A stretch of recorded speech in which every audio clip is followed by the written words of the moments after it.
L-appell tal-Avukat Ġenerali fil-konfront tas-sentenza tal-qorti li ordnat ir-rekuża tal-imħallef Antonio Mizzi se jkompletaw għal iżmien biex inkjesta li kienet ordnata aktar minn sen ilu xi darba tibda. U aktar ma jgħaddi żmien aktar qed jidher li qed issir logħba għal ħin hekk kif hu mifhum li jiġri x'jiġri mill-appell il-każ xorta waħda eventwalment se jmur għand l-imħallef ieħor hekk kif NetNews infurmat li f'Ottubru li ġej l-imħallef Antonio Mizzi se jilħaq l-età tal-irtirar.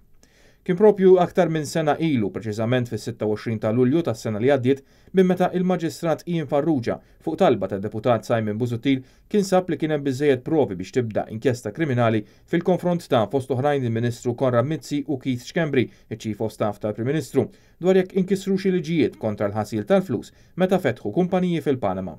Joseph Muscat, Konrad Mizzi, Keith Schembri u oħrajn appellaw minn dan id-digriet u l-appell ġie assenjat lill-imħallef Antonio Mizzi. Il-Deputat Simon Busuttil kien oġġezzjona u talab ir-rekuża tal-imħallef Antonio Mizzi minħabba l-possibilità ta' konflitt ta' interess peress li hu miżżewweġ lill-MP laburista Marlene Mizzi li f'diversi okkażjonijiet kienet għamlet kummenti politiċi dwar l-iskandlu tal-Panama Papers. F'Ottubru li għadda l-imħallef Antonio Mizzi ċaħat it-talba għar-rekuża tiegħu u dan wassal biex sar rikors kostituzzjonali fejn intqal li jekk l-appell ikompli jinstemma mill-imħallef Mizzi dan se jwassal għal ksur ta' dritt tiegħu għal smigħ xieraq.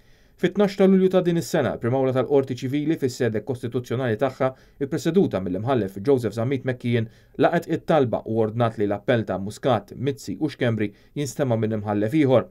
Il-ħamis 27 ta' Lulju l-Avukat Ġenerali jappella minn din is-sentenza biex issa il-kawża se tmur quddiem il-Qorti Kostituzzjonali fejn esperti legali li tkellmu ma' NetNews qalu li sentenza dwar din mhux mistennija qabel l-aħħar tas-sena.